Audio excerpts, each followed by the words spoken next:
저는 김승호라고 합니다. 전태일을 따르는 사이온노동대학에서 대표로 일하고 있고요. 그리고 헬조선변혁 서울추진위원회에서 같이 활동하고 있습니다. 오늘은 베네수엘라 위기의 진실에 대해서 여러분과 함께 이야기를 나누어 보고자 합니다. 베네수엘라 위기에 대한 뉴스가 연일 언론에 오르내리고 있습니다. 국내 언론은 대개 미국을 비롯한 서방 세계의 주요 미디어가 보도하는 것을 인용해서 보도하는 데 머무르고 있습니다. 뉴욕타임스나 워싱턴 포스트 또는 월스트리트 저널 같은 것 말입니다. 또 CNN 같은 뉴스 방송이나 블룸버그 통신 같은 통신들도 마찬가지입니다. 문제는 이런 해외 신문과 통신의 보도가 대체로 매우 편향적이라는 점입니다. 그들은 대개 미국을 비롯한 서구 제국주의 나라나 초국적 독점 자본의 입장에서 세상을 바라보고 있습니다. 약소국이나 사회적 약자인 노동자 민중의 입장에서 바라보지 않습니다. 서구 제국주의 나라나 초국적 자본이 관련된 문제일수록 더욱 그러합니다. 이런 편향된 보도, 편향된 정보, 편향된 지식의 사례는 무수합니다. 하지만 요즘에는 베네수엘라 위기에 대한 뉴스와 정보가 특히 그러한 편향성을 보여주고 있습니다. 베네수엘라 위기는 왜 일어났습니까? 작년 11월 8일자 로이터 통신에 따르면 베네수엘라 전체 인구의 12%인 300만 명이 나라를 떠났다고 합니다. 이 숫자도 과연 사실인지 미지수입니다. 마두로 베네수엘라 대통령은 이를 외부 개입을 정당화하기 위한 가짜 뉴스라고 일축했습니다. 그건 그렇다 치고 이런 대규모 난민 문제는 왜 일어났습니까? 베네수엘라에 인도주의적 위기가 발생했기 때문이라고 합니다. 무엇이 어떤 인도주의적 위기입니까? 계획적 유대인 학살 같은 이른바 제노사이드입니까? 시리아 사태와 같이 외세가 개입한 내전으로 인한 대규모 인명살상입니까? 그런 것이 아니고 그냥 먹고 사는 문제가 어렵기 때문에 일어나고 있는 일입니다. 생사의 문제이기보다는 생존의 문제, 심각한 생존의 문제인 겁니다. 그건 그렇다 하고 그러면 이런 민생 위기 또는 그들 말대로 인도주의적 위기는 왜 일어나는 것입니까? 이 지점에서 제논의 물대기식의 편파적이고 편향된 주장들이 난무하고 있습니다. 속되게 얘기하면 온통 가짜 뉴스판이죠. 오늘 그 가짜 뉴스에 대해 이야기해 보려고 합니다. 사실 가짜끼리 서로 상대방의 말을 가짜 뉴스라고 비난하고 있기 때문에 혼란스럽기도 합니다. 트럼프는 뉴욕타임스나 CNN이 가짜 뉴스를 만들어낸다고 비난하고 있죠. 그러면 트럼프가 좋아하는 폭스뉴스는 진실을 말하고 있나요? 국내에도 어느 친정부 농객이 수구 야권의 가짜 뉴스를 깨겠다며 유튜브에 등장했습니다. 그는 과연 진실을 말할까요? 한번 두고 봅시다. 제가 전하는 뉴스나 정보와 지식도 완전 무결한 진짜라는 보장은 없습니다. 그래도 제국자이나 자본가 같은 사회적 강자들이 이야기하는 것과는 달리 그들과 대척점에서 약소국가나 노동자 같은 사회적 약자의 입장에서 이야기되는 뉴스와 정보와 지식을 이야기하려고 합니다. 최소한 기울어진 운동장을 바로잡는 역할, 균형을 맞추어주는 역할 정도는 되었으면 합니다. 수구와 자유주의를 막론하고 언론에서는 대개 베네수엘라 민생 위기는 마두로 정권의 정책 실패에서 비롯됐다고 말합니다. 차베스를 계승한 마두로 정권이 차베스 정권처럼 석유에서 번 돈으로 가난한 사람들에게 퍼주기만 하다가 이 모양 이 꼴이 됐다는 식이지요. 그렇게 퍼주다가 국가 재정이 거들나서 또는 석유값이 폭락해서 또는 그 둘이 합쳐져서 더 이상 퍼줄 수 없게 되니까 민중의 경제생활이 즉 민생이 파탄났다는 것이죠. 얼핏 들으면 그럴듯한 이야기입니다. 최저임금 인상 때문에 분배 양극화가 최고조에 달했다는 수구 세력의 주장처럼 말입니다. 또는 퍼주기에 더하여 정부가 경제에 개입하여 사태를 악화시켰다는 이야기도 있습니다. 경제는 시장에 맡겨야 하는데 정부가 외환 거래를 규제하고 상품의 가격을 통제해서 경제 시스템의 붕괴를 초래했다는 얘기죠. 하지만 꼼꼼히 짚어보면 이런 주장들은 한결같이 피상적이고 일면적입니다. 그래서 객관적 진실이 되지 못합니다.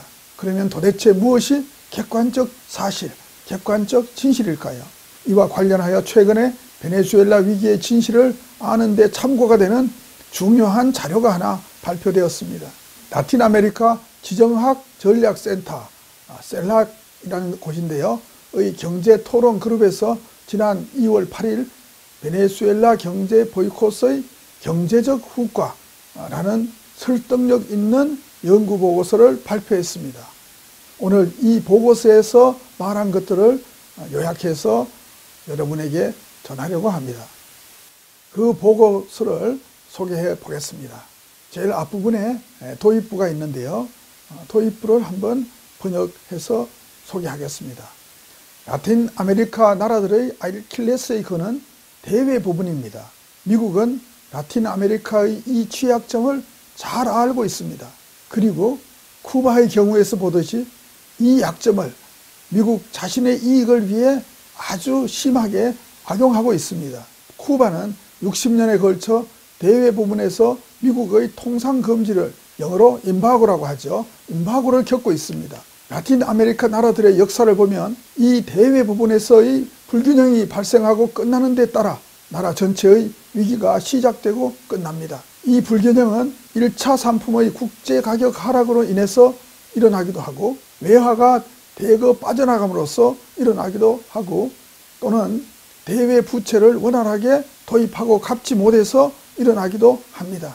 이런 요인들이 결국 외환 조달 위기, 줄여서 외환 위기를 촉발합니다. 마치 1997년, 8년 우리나라에서 있었던 IMF 사태와 비슷한 것이죠. 이 위기는 환율 급변을 초래합니다. 그리고 이 환율의 급변이 국내 경제를 조절합니다. 이런 긴축과 구조조정이 이루어지면 경제 위기는 일단락됩니다. 이렇게 일단락되는 과정 역시 우리가 IMF 사태에서 보는 바와 같습니다. 베네수엘라의 경우에 라틴 아메리카 나라들 가운데서도 대외 의존이 위험할 정도로 아주 심각합니다. 국내에서 공급되는 재화 가운데 대부분이 수입품으로 충당되고 있습니다. 이 재화들이 공급되기 위해서는 막대한 외화가 있어야 합니다. 이 막대한 외화를 석유 판매에서 얻고 있습니다. 베네수엘라는 1960년대 이래 여타 산업을 포기하다시피 하면서 석유 산업의 특화를 심화시켜 왔습니다. 그 결과 소비재 생산자 할 것 없이 수입품에 고도로 의존하게 되어 있습니다. 그 결과 베네수엘라는 구조적으로 아주 취약해졌습니다. 소비재를 공급하려면 수입해야 되고 이를 위해서는 달러가 있어야 합니다. 또 생산 시스템이 재생산을 계속하기 위해서는 원자재를 해외에서 수입해야 하고 이를 위해서는 해외로부터의 자금 조달이 필수적입니다. 이런 구조이기 때문에 생산 과정을 뒷받침하기 위한 달러 유입이 없으면 베네수엘라 경제는 곧바로 위축됩니다. 외화 부족의 리듬에 맞추어 경제가 축소되고 위축됩니다. 베네수엘라는 지금 미국을 따르는 나라들에 의해서 경제 보이콧을 당하고 있습니다. 이 보이콧은 2013년 마두로 대통령이 취임한 이후부터 더욱 강화되었습니다. 베네수엘라에 대한 이 경제 보이콧은 세계 경제에 상업적으로 완전히 통합되면 심각한 부작용이 따른다는 것을 잘 보여주고 있습니다. 제국주의가 악용함으로써 생겨나는 부작용 말입니다. 베네수엘라에 대한 미국의 경제 보이콧은 제국주의가 지배하는 세계 경제에 완전히 통합되면 안 된다는 것을 가르쳐주는 하나의 신호 같은 것이라고 생각합니다. 우리는 두 가지 방법으로 연구를 했습니다. 미국이 2013년 이래 특히 2015년 이래 베네수엘라에게 가한 경제 보이콧이 이 나라에게 어떤 영향을 미쳤는지를 반사실적으로 추계해 봤습니다. 반사실적 추계는 영어로는 카운터 팩추얼 에스티메이트라고 하는 건데요. 실제 일어나지 않았지만 어떤 사실이 일어났으면 어떻게 됐을까 하는 것을 추정해 보는 것입니다. 이 보이콧은 2013년에 시작되어 2015년에 대폭 강화됐습니다. 이때부터 미국은 베네수엘라에게 신용대부 시장에 접근하지 못하도록 차단했습니다. 경제와 사회를 상업적, 금융적으로 질식시키는 쿠바식 처방을 다시 반복했습니다.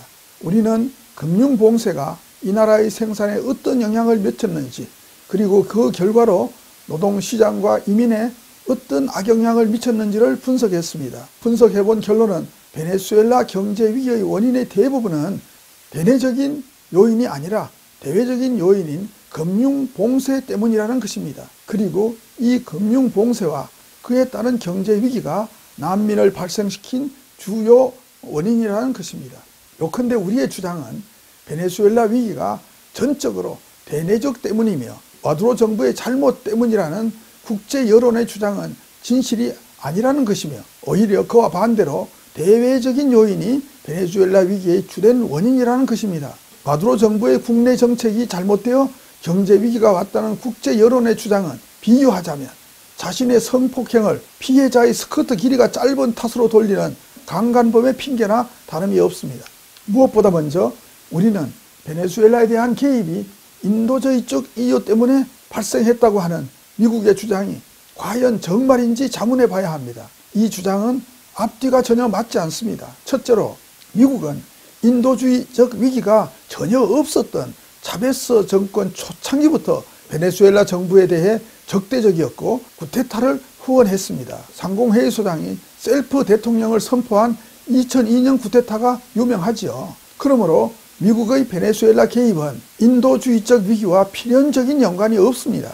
더욱 결정적인 것은 베네수엘라의 이른바 인도주의적 위기는 미국이 가한 경제 보이콧의 직접적인 결과물이라는 점입니다. 미국이 도발한 경제전쟁, 금융 패권에 기초한 경제전쟁이 만들어낸 위기인 겁니다. 미국이 베네수엘라에 경제전쟁을 도발한 이유는 여러 가지가 있습니다. 하나는 정치적 성격의 이유인데요.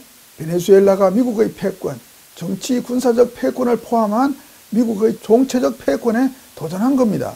이는 차베스의 사상과 관련이 있습니다. 차베스는 미국의 원로주의를 거부했습니다. 다극주의 건설에 헌신했으며 러시아나 중국 같은 여러 외국이 라틴 아메리카에 두루 참여하는 문호 개방을 추구했습니다. 또 하나는 경제적 이유입니다. 이 또한 정치적 이유 못지않게 중요한 작용을 했는데요. 경제적 이유는 다시 두 가지로 나눠집니다. 하나는 베네수엘라가 미국 달러 패권에 미정유의 심각한 도전을 주도했습니다. 다른 하나는 베네수엘라가 엄청나게 많은 자연 자원을 가지고 있는 점입니다. 풍부한 자연 자원을 보유하는 것과 관련해서 잠시 생각할 지점이 있습니다. 자원의 저주라는 말이 있는데요. 풍부한 자연 자원이 역설적으로 그 나라의 경제 발전에 부정적 영향을 미치는 것을 두고 말하는 것이지요. 다시 말해서 자원을 누가 통제할 것인가를 놓고 벌어지는 심각한 갈등으로 인해서 경제 발전이 저해되는 것을 말합니다. 이 자원의 저주에는 또 두 가지 유형이 있는데요. 하나는 국내 파벌들 간의 갈등으로 인한 경우입니다. 또 다른 하나는 외세의 이익을 대표하는 국내 파벌들을 동원하는 갈등으로서 외세와 매판 세력이 한패화되어 민족주의적인 민중 세력과 다투는 갈등입니다. 베네수엘라에 대한 경제 보이콧은 바로 이 후자의 경우에 해당합니다. 1970년대 석유 파동 이후 미국은 1944년에 체결한 브레튼 우즈 협정을 일방적으로 파기했습니다. 브레튼 우즈 협정은 금과 태환이 가능한 달러를 기축통화로 하는 금환 본위제의 새로운 국제통화 시스템을 수립하기로 한 합의였습니다. 1971년에 미국이 이 합의를 일방적으로 파기하고 달러를 금으로 바꾸어주는 것을 중단한다고 선포했습니다. 이때 이후 달러의 지위는 더욱 불안정해졌습니다. 그런 와중에 1973년에 제4차 중동전쟁, 이른바 욤키푸르 전쟁이 일어났는데요. 이 당시 사우디아라비아를 위시한 중동의 산유국들은 이스라엘 편을 드는 나라들에게 석유 수출을 금지했습니다. 당연히 미국도 여기에 포함됐고요. 이 사태를 겪고 나서 미국은 어느 나라도 석유를 미국 경제에 대한 무기로 사용하지 못하도록 대응책을 강구했습니다. 이런 방향에서 미국과 사우디 왕가 사이에 협정을 맺었습니다. 미국은 사우디 왕가에 대해서 일체의 외부 위협으로부터 왕가를 보호해 주겠다고 약속했습니다. 그 대신에 사우디는 석유 판매량을 수량적으로 제한하는 동시에 전적으로 달러를 대금으로 해서 석유를 판매하기로 약속했습니다. 이런 식으로 해서 국제경제거래에 인위적으로 달러 수요를 창출했습니다. 그렇게 해서 석유의 달러 결제 체제와 이로 인한 인위적 달러 수요가 미국 경제의 전 지구적인 지배력을 굳건하게 해주는 하나의 새로운 축이 되었습니다. 말하자면 달러 패권인데요. 사우디와 미국 간의 이 협정은 1971년 미국 달러의 금태환 종료 이후 이루어진 달러화의 평가절하, 그에 따른 달러화의 신뢰 추락을 차단하면서 미국의 달러 패권을 재확립하는 전략이었던 것입니다. 새로운 본위제, 즉 달러 본위제 하에서는 이제 더 이상 달러 보유가 곧 금 보유로 연결되지 않게 되었습니다. 왜냐하면 달러를 금으로 바꿔주지 않게 됐기 때문이죠. 그러나 이제 달러는 금에 연결되지는 못했지만 석유에 연결되었습니다. 이렇게 해서 어느 나라든 석유를 팔고자 하는 나라는 달러를 대금으로 받아야 했고, 사고자 하는 나라는 달러를 가지고 석유를 사야 했습니다. 달러의 이런 지위가 달러에 대한 전 세계적인 수요를 창출했습니다. 이런 수요가 달러의 가치를 지탱시켜 주었으며, 또 국제결제준비통화, 영어로 리저브 커런시라고 하죠. 국제결제준비통화로서, 그리고 글로벌 화폐 유통통화로서의 달러의 신뢰도를 지탱시켜 주었습니다. 이렇게 해서 미국은 석유 지배를 물질적 근거로 달러를 금으로 바꿔주지 않고도 국제사회로부터 달러를 기축통화로 받아들이도록 강제할 수 있었습니다. 이것이 앞에서 말한 달러 패권입니다. 어느 나라든 달러 패권에 도전하는 나라는 곧바로 미국의 반격을 받았습니다.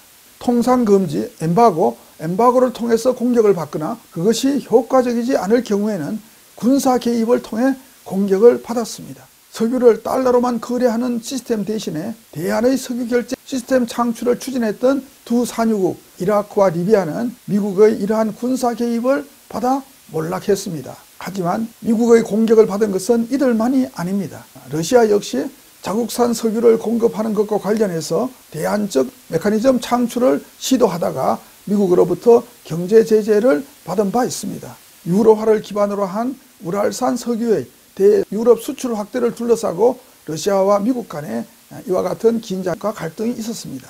이라크, 리비아, 러시아 같은 나라들과 똑같은 방식으로 베네수엘라는 지난 20년간 자원에 대한 주권을 회복하는 과정과 병행해서 달러에 대한 종속 상태로부터 벗어나려는 시도를 계속 추진해 왔습니다. 이런 시도로는 첫 번째, 알바, ALPA라고 하는 영어로 하는데요. 줄여서 우리말로 번역하면 우리 아메리카 민중을 위한 볼리바리안 동맹이라는 말이 됩니다. 알바 나라들의 국가 간 결제 단위로 고안된 계산화폐인 가상화폐 수크레를 발행한 것입니다. 알바는 주로 사회주의 나라이거나 사회주의 지향을 가지고 있는 나라들의 동맹이죠. 두 번째는 상호 간에 달러가 아닌 다른 통화로 상거래를 하는 쌍무협정을 체결하는 것입니다. 세 번째는 중남미 지역 차원에서 융자은행인 남미은행, 스페인 말로 방꼬 델 수르라고 하는데요. 남미은행을 건설한 거죠. 그리고 네 번째로는 작년에 베네수엘라가 시도한 암호화폐인 페트로는 석유를 말하죠. 페트로의 발행 등이 있었습니다. 이것들은 모두 베네수엘라가 시도한 달러 패권에 대한 도전입니다. 이 도전들 각각에 대한 이 보고서의 설명을 소개하는 것은 생략하도록 하겠습니다. 좀 길기도 하고요. 또 달러 패권을 위협하는 면에서 모두가 다 똑같이 중요하지는 않기 때문입니다.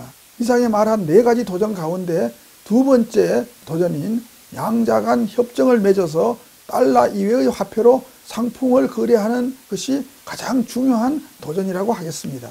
베네수엘라는 최근 쌍무 간의 협정과 협약을 통해서 달러 이외의 통화로 석유를 매매하는 것을 추진해 왔습니다. 이런 협약 가운데서 중국의 석유를 팔면서 달러 대신 위안화로 결제하기로 한 것이 주목됩니다.